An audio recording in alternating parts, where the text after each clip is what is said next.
தேவனுடைய நாமத்திற்கு மகிமை உண்டாவதாக. மீண்டுமாக கண்ணடி குப்பம் திருச்சபையின் அங்கத்தினர்களை சந்திப்பதில் நான் மிகவும் மகிழ்ச்சி கொள்கின்றேன். ஒவ்வொருத்தருடைய வாழ்க்கையிலும் போன வருஷம் இந்த வருஷம் எப்படின்னு சொல்லி ஒருவேளை நான் அவங்ககிட்ட கேட்டேன் அப்படின்னு சொன்னால், சாட்சிகள் ஏராளம், நன்மைகள் ஏராளம், ஆண்டவர் நடத்தின பாதைகள் ஏராளம் அதிகமாக இருக்கும். அதனால் அதற்கு குறைவே இல்லை என்று நான் விசுவாசிக்கின்றேன். இந்த புதிய வருஷத்தில் நம்ம சொல்ல வேண்டியதெல்லாம் என்ன அப்படின்னு சொன்னால், நன்றி ஏசப்பா, என்ன இந்த புதிய வருஷத்தை நீங்கள் காண செய்ததுக்காக நன்றி அப்படின்னு சொல்லி நாம் சொல்லணும். ஏன் அப்படின்னா, எத்தனையோ பேர்களுக்கு இல்லாத ஒரு ஸ்லாக்கியம் நமக்கு ஆண்டவர் இந்த ஒரு புது வருஷத்தை காணும்படி அவர் தந்திருக்கிறார்.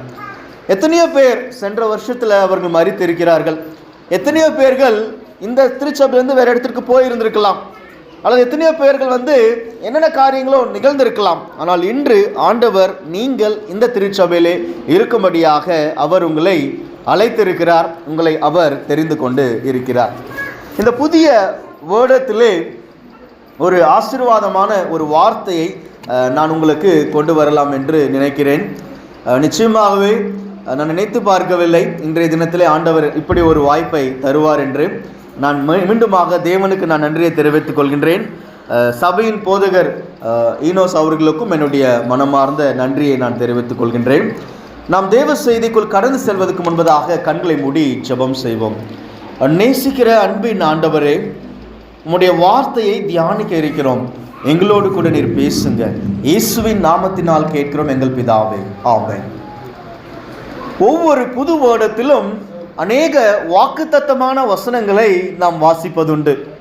அதுவும் ஒரு காலகட்டத்தில் நீங்கள் பார்த்தீங்க அப்படின்னு சொன்னால், ஏதோ ஒரு போதகர் அல்லது பிரசங்கியார் ஏதோ ஒரு வசனத்தை சொல்லியிருப்பாங்க, அந்த வசனம் அந்த வேர்டு முழுவதும் வரும். ஆனால் இப்பொழுது நீங்கள் பார்த்தீங்க அப்படின்னு சொன்னால், நம்முடைய மொபைலை திறந்தோம் அப்படின்னு சொன்னால் எல்லோருமே நமக்கு என்னதான் அனுப்புகிறாங்க?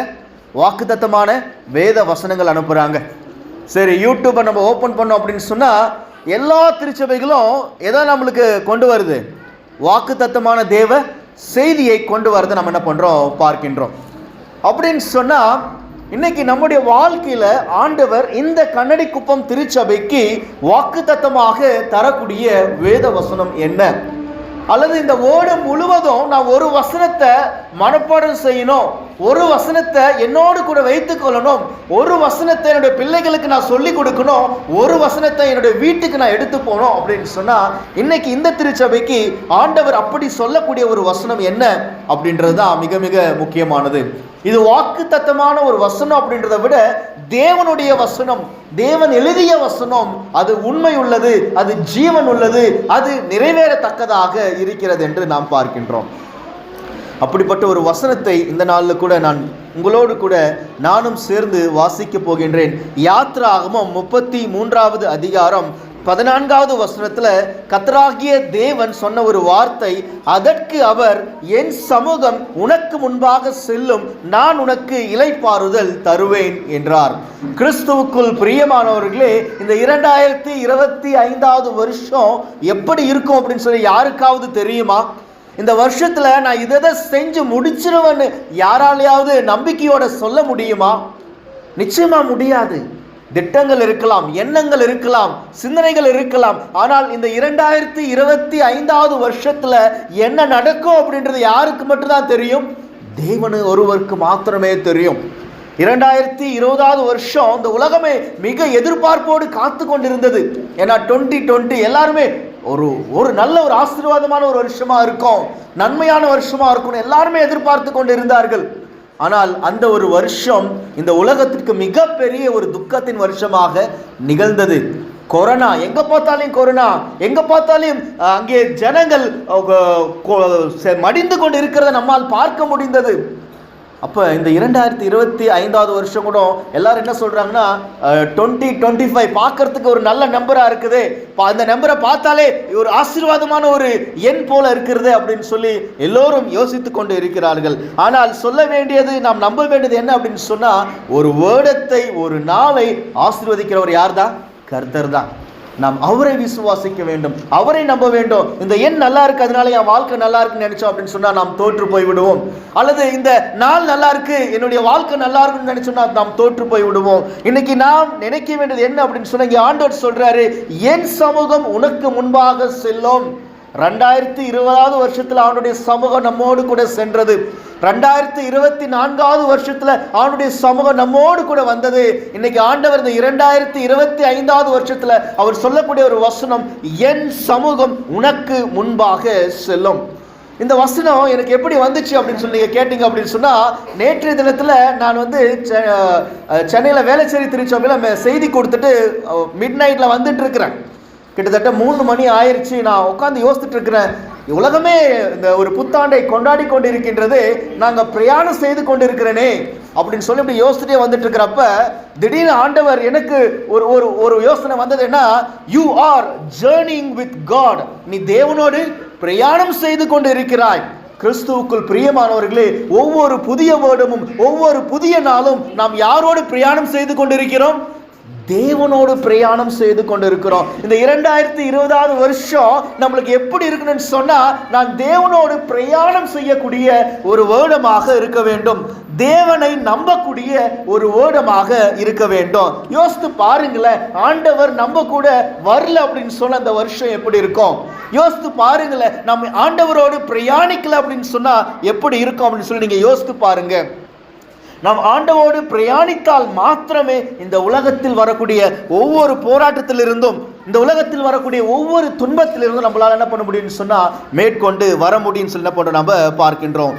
வாழ்க்கை அப்படின்னு சொன்னாலே நாம் அநேக நேரங்களில் சொல்வது என்ன அப்படின்னு சொன்னா, இட் இஸ் அ ஜர்னி, அது ஒரு பிரயாணம், அது ஒரு பிரயாணம் அப்படின்னு சொல்லி என்ன பண்றோம் நம்ம சொல்றோம். இந்த பிரயாணத்துல பிரச்சனைகள் இருக்கும், இந்த பிரயாணத்துல துன்பங்கள் இருக்கும், இந்த பிரயாணத்துல மகிழ்ச்சியான தருணங்கள் இருக்கும், இந்த பிரயாணத்துல உயர்வும் இருக்கும் தாழ்வும் இருக்கும். ஆனால் எல்லா சூழ்நிலையிலும் நாம் ஒரே மாதிரி இருக்கணும்னு சொன்னா நம்ம கூட யார் இருக்கணுங்க? தேவன் இருக்கணும்.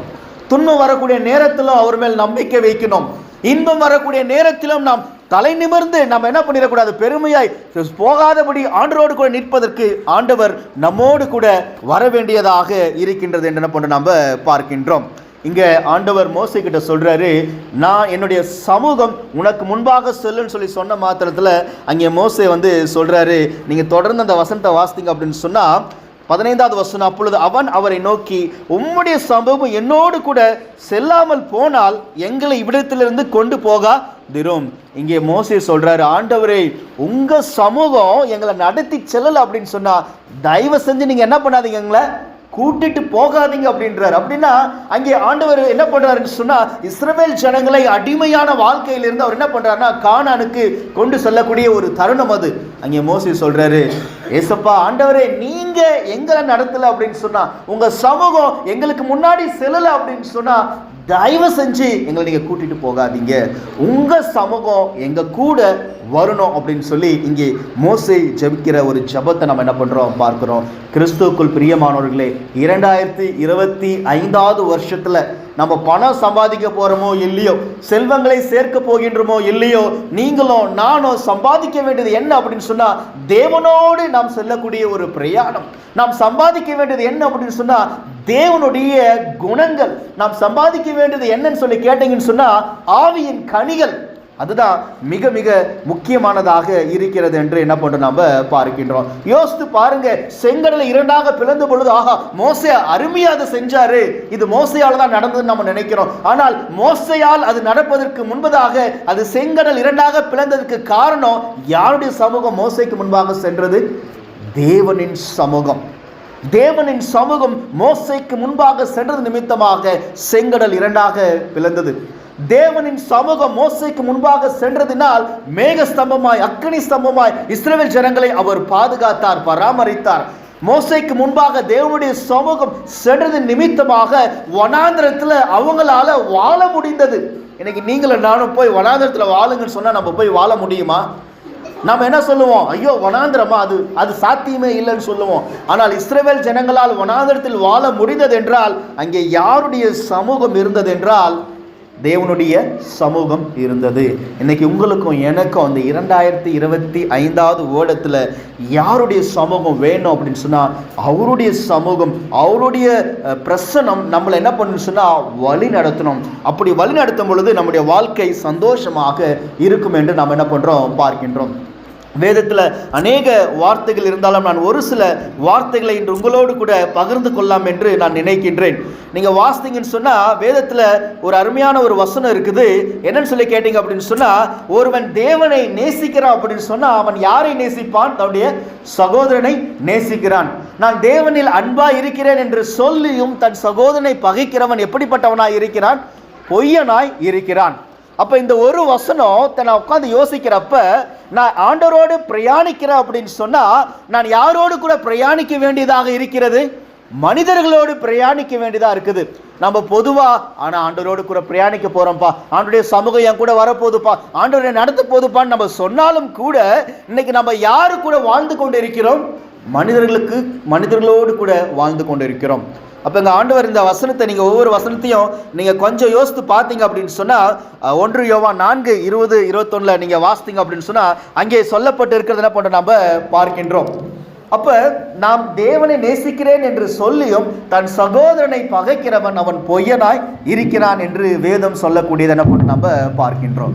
அப்போ இன்னைக்கு கணவன் மனைவிக்குள்ள சந்தோஷமான ஒரு சூழ்நிலை ஏற்படணும், மகிழ்ச்சியான ஒரு தருணம் வரணும் அப்படின்னு சொன்னால் முதல்ல அவங்க யாரு கூட பிரயாணம் செய்யணும்? தேவனோடு கூட பயணிக்க வேண்டும். ஆண்டவரோடு கூட அந்த ஒரு பயணம் இருக்கிறப்ப, பிரயாணம் இருக்கிறப்ப தன் கணவரோடு, தன் மனைவியோடு, தன்னுடைய பிள்ளைகளோடு அந்த பிரயாணம் எப்படி இருக்குங்க? சந்தோஷமாக இருக்கும். இன்னைக்கு நம்ம வாழ்க்கையில் இருக்கிற பிரச்சனை என்ன அப்படின்னு சொன்னால், தேவனுக்கும் நமக்குமான உறவு துண்டிக்கப்பட்டு இருக்கிறது. தேவனுக்கும் நமக்குமான அந்த ஒரு ஜேர்னி என்ன ஆயிடுச்சுன்னு சொன்னால் அது அப்படியே கட்டாயி அப்படியே நிற்குது. ஆனால் இன்னைக்கு நம்ம யாரு கூட தான் அதிகமாக பிரயாணம் செய்திருக்கோம்னா, மனிதர்களோடு பிரயாணம் செய்யணும்னு நினைக்கிறோம். நாம் நினைக்கிறது அவங்க செய்யணும், நம்ம சொல்றது அவங்க செய்யணும் அப்படின்னு சொல்லி நம்ம நினைக்கிறப்ப என்னன்னு சொல்லி பார்த்தீங்க அப்படின்னு சொன்னால், குடும்பங்களிலே சண்டைகள் ஏற்படுகின்றது, பிள்ளைகள் மத்தியிலே சண்டைகள் ஏற்படுகின்றது, திருச்சபையிலே சண்டைகள் ஏற்படுகின்றது, வேலை செய்யக்கூடிய அலுவலகத்திலே அங்கே சண்டைகள் ஏற்படக்கூடியதை பார்க்குறோம். ஏன் அப்படின்னு சொன்னால் அங்கே தேவன் இல்லை, மனிதர்கள் மாத்திரம் இருக்கிறாங்க. அதனால தான் இங்கே ஆண்டவர் என்ன பண்ணியிருக்காருன்னு சொன்னால் இந்த வசனத்தை வச்சிருக்கிறாரு. நீ தேவனை நேசிச்சானா நீ யாரை நேசிப்ப? சகா மனிதர்களை நேசிப்பாய். நீ சகா மனிதர்களை நேசிக்கும் பொழுது உன்னுடைய குடும்பம் மகிழ்ச்சியின் குடும்பமாக இருக்கும், உன்னுடைய வேலை மகிழ்ச்சியாக இருக்கும். நீ எந்த இடத்துல இருந்தாலும் you will feel the presence of God. நீ தேவனுடைய பிரசன்னத்தை உணருவாய். உன் வாழ்க்கையில் துன்பம் வரும், உன் வாழ்க்கையில் கஷ்டம் வரும், உன் வாழ்க்கையில் உயர்வு வரும். எல்லா சூழ்நிலையிலும் just you will sit and you will say it is God, it is not me. இது நான் இல்லை, என் ஆண்டவர் என்ன என்ன பண்ணிட்டு இருக்கிறாரு, நடத்திட்டு இருக்கிறார் அப்படின்னு சொல்லி நீங்க சொல்லிட்டு என்ன பண்ணுவீங்கன்னு சொன்னா உங்களுடைய வாழ்க்கையின் ஒவ்வொரு தருணங்களையும் நீங்க என்ன பண்ணுவீங்கன்னு சொன்னா நடத்தி செல்லக்கூடியவர்களாக, நடத்தக்கூடியவர்களாக இருப்பீர்கள் என்ன பண்ண நம்ம பார்க்கின்றோம். இன்னைக்கு ஆண்டுடைய பிரசனம் நமக்கு முன்னாடி போகுச்சு, அல்ல அவருடைய பிரசனம் நமக்கு முன்னாடி வருது அப்படின்னு சொன்னா அநேக ஆசீர்வாதங்கள் இருக்கிறது, அநேக ஆசீர்வாதங்கள் இருக்கிறது. நீங்கள் வேதத்தில் பார்த்தீங்கன்னு சொன்னால் ஒரு சில வசனங்களை வாசிக்கும் பொழுது உண்மையிலே ஆண்டவருடைய பிரசனம் நம்ம கூட இருக்கிறப்ப இவ்வளவு ஆசீர்வாதங்கள் இருக்கின்றதா அப்படின்ற எண்ணங்கள் நமக்கு வரக்கூடியது என்ன பண்ணு சொன்னால் நம்மளால் பார்க்க முடிகின்றது. நான் ஒரு வசனத்தை என்ன பண்ணுறேன்னு சொன்னால் உங்ககிட்ட வாசிக்கின்றேன். ஏசாயா 43 அதிகாரம் 4வது வசனம். நீ என் பார்வைக்கு அருமையானபடியினால் கனம் பெற்றாய், நானும் உன்னை சிநேகித்தேன், ஆதலால் உனக்கு பதிலாக மனுஷர்களையும் உன் ஜீவனுக்கு ஈடாக ஜனங்களையும் கொடுப்பேன். இந்த ஏசாயா 43 நம்ம எல்லா புது வருடத்திலையும் எல்லாருமே இதை எப்படியாவது தொற்றுவாங்க, அது விடவே மாட்டாங்க, விட முடியாத ஒரு வசனம் இது. ஆனால் நான் இன்னைக்கு இந்த 4வது வசனத்தை ஏன் சொல்கிறேன் அப்படின்னு சொன்னால், எங்கள் ஆண்டவர் சொல்கிறாரு, நீ என் பார்வைக்கு அருமையானபடியினால் கனம் பெற்றாய். இன்னைக்கு நீங்களும் நானும் இந்த உலகத்தில் எதிர்பார்த்து கொண்டு இருக்கிறது என்ன சொல்லுங்க பார்க்கலாம்? கனம், பிறருக்கு முன்பான ஒரு கனம் பெற்ற ஒரு வாழ்க்கை, ஒரு மரியாதையான ஒரு வாழ்க்கை, ஒரு ரெஸ்பெக்டான ஒரு லைஃப், பிறர் பார்த்து நம்மளை குறை சொல்லாத ஒரு வாழ்க்கை, பிறர் பார்த்து நம்ம ஏளனம் செய்யாத ஒரு வாழ்க்கையை தான் இன்னைக்கு நீங்களும் நான் என்ன பண்ணிட்டு இருக்கிறோம், வாழணும்னு நம்ம நினைக்கிறோம். இதற்கு காரணம் நம்ம என்ன நினைக்கலாம்னு சொன்னா, பணம் இருந்தால் இது கிடைக்கும், பதவி இருந்தால் இது கிடைக்கும் என்று நாம் பல காரியங்கள் என்ன பண்ணணும்னு சொன்னா நாம் யோசிக்கக்கூடியதாக இருக்கிறோம். இந்த உலகத்தில் எல்லாருமே எதிர்பார்க்கக்கூடியது ஒரு உயர்வான ஒரு நிலை, தலை நிமிர்ந்து வாழக்கூடிய நிலையாக காணப்படுகின்றது. சில நேரங்களில் அநேகருடைய வாழ்க்கையில் அது நடைபெறாமல் இருக்கிறது. அதற்கு காரணம் வறுமை ஒரு காரணமாக இருக்கலாம், கல்வி ஒரு காரணமாக இருக்கலாம், ஏன் தீராத வியாதி ஒரு காரணமாக இருக்கலாம், முதுமை ஒரு காரணமாக இருக்கலாம், மீண்டும் மீண்டும் தோல்விகள் நம் வாழ்க்கையிலே அது ஒரு காரணமாக இருக்கலாம். ஏனென்றால் ஒரு மனிதன் நம்மை பார்த்து இந்த மனிதன் எதை தொடங்கினாலும் அது விளங்காம தான் போகுது, எப்போ பார்த்தாலும் தோல்விதான் அப்படின்னு சொல்லி கூட நம்மை சொல்லலாம். ஆனால் இன்னைக்கு ஆண்டவர் உங்களையும் என்னையும் பார்த்து சொல்றாரு, என் மகனே, என் மகளே, என் சமூகம் உனக்கு முன்பாக கடந்து செல்லும் பொழுது நான் உன்னை கனம் பண்ணுவேன். I will honour you. யாருக்கு முன்னாடி கனம் பண்ணுவாரோ அந்த வசனத்தை நீங்க வாசித்தீங்கன்னு சொன்னா, ஆதலால் உனக்கு பதிலாக மனுஷர்களையும் உன் ஜீவனுக்கு ஈடாக ஜனங்களையும் கொடுப்பேன். ஆண்டவர் சொல்றாரு, நீ யாருக்கு முன்னாடி தலை குனிந்து காணப்பட்டாயோ, யாருக்கு முன்னாடி இவங்களெல்லாம் பார்த்துடக்கூடாது, இவங்ககிட்டலாம் பேசிடக்கூடாது, இவங்ககிட்ட பார்த்தா பேசினா ஏதாவது கேட்பாங்க, ஏதாவது சொல்லுவாங்கன்னு சொல்லி நீ கூனி குறுகி சென்றாயோ, இங்க ஆண்டவர் சொல்றாரு, அவங்களுக்கு முன்னாடி நான் உன்னை என்ன பண்ணுவேன்? கனம் பண்ணுவேன், கனப்படுத்துவேன். மோசையை யோசித்து பாருங்களேன். இஸ்ரவேல் ஜனங்கள் எல்லாம் என்ன பண்ணான்னு சொன்னா, மோசைய அப்படியே அங்கே சொல்றாங்க, நீ ஒரு கொலை பண்ணிட்ட அப்படின்னு சொல்லி கொலைகாரன் சொன்ன மாத்திரத்துல மோசே ஓடி போயிடுறார். இஸ்ரவேல் ஜனங்கள் மோசையை ஏற்றுக்கொள்ளாத ஒரு சூழ்நிலை. எந்த இடத்துல மோசையுடைய தலை குனியப்பட்டதோ, எந்த இடத்துல கொலைகாரன் அப்படின்ற பட்டத்தோடு மோசே அந்த இடத்தை விட்டு ஓடி போனாரோ, அதே இடத்துக்கு ஆண்டவர் மோசையை கூட்டிட்டு வராரு. கொலைகாரனா இல்லைங்க, திருடனா இல்லைங்க, ஒரு தலைவன் அங்க கொண்டு வரார். எத்தனை பேரை நடத்துறதுக்கு? 6 லட்சம் புருஷர்கள் என்று வேதம் சொல்கின்றது. அதை நீங்க கூட்டி பார்த்தீங்கன்னா கிட்டத்தட்ட 20க்கும் மேலாக லட்சத்துக்கு மேலான ஜனங்களை நடத்த ஒரே ஒரு மனிதன் மோசையை ஆண்டவர் அங்கே கனம் பண்ணினார் என்று பார்க்கின்றோம். இந்த புதிய வருஷத்துல அவனுடைய சமூகம் உங்களுக்கு முன்னாடி கடந்து சொல்லுன்னு சொன்னாங்க. ஆண்டவர் சொல்றாரு, நான் உன்னை கனம் பண்ணுவேன், நான் உன்னை உயர்த்துவேன் அப்படின்னு சொல்லி அங்கே ஆண்டவர் சொல்லக்கூடியது என்ன பண்ணும் நம்ம பார்க்கின்றோம். இரண்டாவது, நம்முடைய வாழ்க்கையில் அவனுடைய பிரசன்னம் கடந்து செல்லும் பொழுது அங்கே ஆண்டவர் என்ன செய்வார் சொல்லி பார்த்தீங்கன்னு சொன்னா, நம்மை அவர் பாதுகாப்பார், நம்முடைய குடும்பத்தை அவர் பாதுகாப்பார், வேலி அடைத்து பாதுகாக்கக்கூடியவராக காணப்படுகிறார் என்று என்ன பண்ண நாம பார்க்கின்றோம். ஏசாயா 43 2ஆம் வசனம் வாசிக்கிறப்ப அங்கே வேதம் சொல்கின்ற, நீ தண்ணீர்களை கடக்கும் பொழுது நான் உன்னோடு கூட இருப்பேன். அந்த வசனத்தினுடைய ஒரு மைய கருத்து என்னன்னு சொன்னா, தேவனுடைய பாதுகாப்பு தான். உன் வாழ்க்கையில தண்ணீரை நீ கடக்க வேண்டியது இருக்கும், உன் வாழ்க்கையில நீ அக்கினியில் நடக்க வேண்டியது இருக்கும், மோசமான ஜனங்களை சந்திக்க வேண்டியது இருக்கும், துன்பமான நேரங்களை நீ கடந்து செல்ல வேண்டியது இருக்கும்.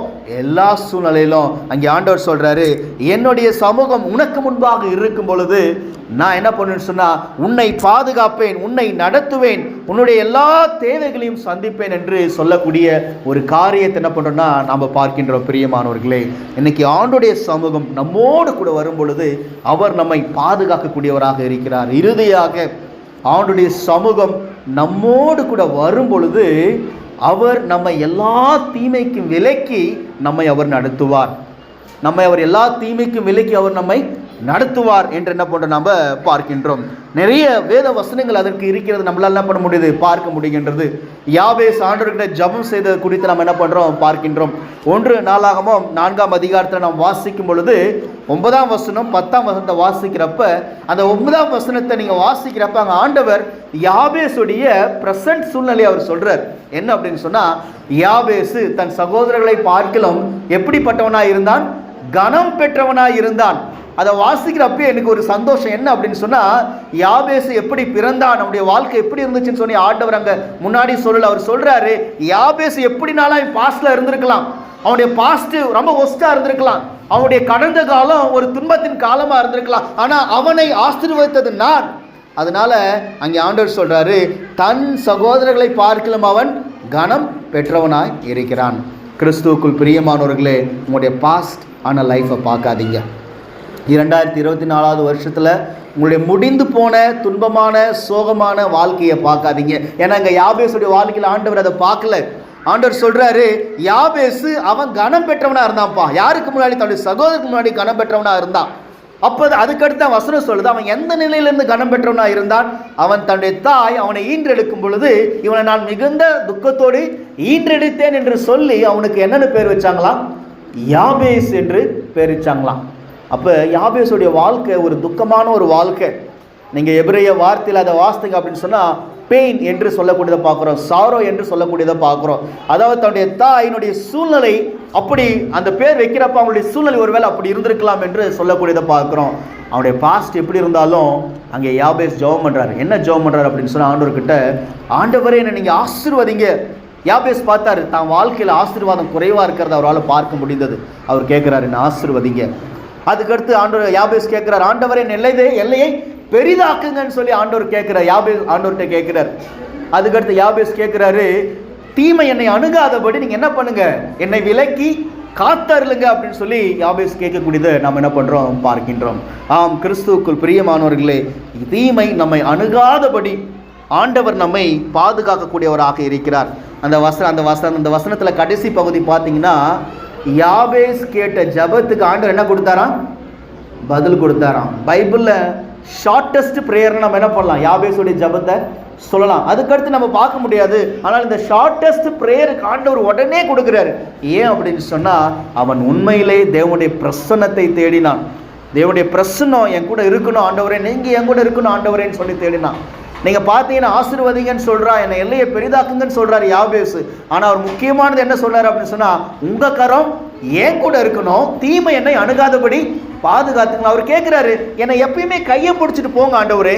என்கிட்ட பணவி வரலாம், ஆஸ்தி வரலாம், பதவி வரலாம். அப்படி வரப்ப நான் உங்களை என்ன பண்ணிடக்கூடாது, மறந்து போய் விட்டுறக்கூடாது. அதனால உங்கள் கரம் என்னை எப்பயுமே பிடிச்சிட்டு இருக்கட்டும், என்னை நடத்துங்கன்னு சொல்லி சொல்கிறத பார்க்குறோம். கிறிஸ்துவுக்குள் பிரியமானவர்களே, 2025 இந்த புதிய வருஷத்தில் யாபேஸ் சொன்னது போல் இன்னைக்கு ஆண்டவரை பார்த்து நம்ம சொல்லாமல், ஆண்டவரே என்னுடைய கரத்தை நீங்கள் பிடிச்சிட்டு போங்க, என் கரத்தை நீங்கள் பிடிச்சிட்டு போங்க. நான் உங்கள் கரத்தை பிடிச்சா நான் விட்டுருவேன் கடவுளே, என்னுடைய கரத்தை நீங்கள் பிடிச்சிட்டு போங்க. மோசே ஆண்டவர்கிட்ட கேட்டது மாதிரி இன்னைக்கு நம்ம ஆண்டவர்கிட்ட கேட்கலாம், ஆண்டவரே உங்கள் சமூகம் இந்த 2025 வருஷத்தில் வரல அப்படின்னு சொன்னால், நிச்சயமாக என்னுடைய வாழ்க்கையில் என்னால் மகிழ்ச்சியான தருணங்களை பார்க்க முடியாது. என் வாழ்க்கையில் துன்பங்கள் கஷ்டங்கள் இருந்தாலும் என்னால் சந்தோஷமாக இருக்க முடியாது. மோசே கேட்டது போல் இன்றைக்கி ஆண்டவர்கிட்ட அவருடைய பிரசன்னத்தை நாம் கேட்போமா? அவருடைய பிரசன்னம் நம்ம கூட இருக்கும் பொழுது ஆண்டவர் சொல்கிறாரு, நான் உன்னை கனம் பண்ணுவேன், நான் உன்னை பாதுகாப்பேன், நான் தீமை உன்னை அணுகாதபடி நான் போனோம் அப்படின்னு சொன்னால் உன்னை வழி நடத்துவேன்னு சொல்லி இன்னைக்கு ஆண்டவர் நமக்கு வாக்குத்தத்தமாய் கொடுக்கக்கூடியதை பார்க்குறோம். எத்தனை பேர் அவருடைய சமூகம் என்னோடு கூட வரணும்னு சொல்லி ஆண்டவர்கிட்ட நீங்கள் கேட்குறீங்க? உங்களுடைய கரங்களை நீங்கள் உயர்த்தும்படி நான் அன்புடன் கேட்டுக்கொள்கின்றேன். இன்னைக்கு நீங்களும் நானும் ஆண்டவர்கிட்ட கேட்கலாம், ஏசுப்பா உங்கள் பிரச்சனை என் கூட வரட்டும். போன வருஷம் நிறைய நேரங்களில் நான் உங்களை விட்டு போயிட்டேன், என்னுடைய பாஸ்ட் ரொம்ப ஒஸ்ட்டாக இருக்குது, என்னுடைய எண்ணங்களுடைய சிந்தனைகள் ரொம்ப கெட்டதாக இருந்திருக்குது. ஆனால் இந்த புதிய வருஷத்தில் நான் ஒரு புது மனுஷனாக மாறணும், இந்த புதிய வருஷத்தில் நான் ஒரு புது வாழ்க்கை வாழணும், இந்த புதிய வருஷத்தில் எல்லோரும் பார்த்து வியக்கத்தக்கதான ஒரு வாழ்க்கை. நீர் சொல்லியிருக்கிறீங்களே எப்படிப்பட்ட ஒரு வாழ்க்கை வாழணும், பிறருக்கு ஒளியான ஒரு வாழ்க்கை, பிறருக்கு மகிழ்ச்சி தரக்கூடிய ஒரு வாழ்க்கையை வாழும் என்று ஆண்டவர் இடத்துல நம்ம என்ன பண்ணலான்னு சொன்னால், இந்த புதிய வருஷத்தில் ஒரு தீர்மானம் எடுப்போம். கர்த்தர் உங்களையும் என்னையும் ஆசீர்வதிப்பாராக. ஆமென்.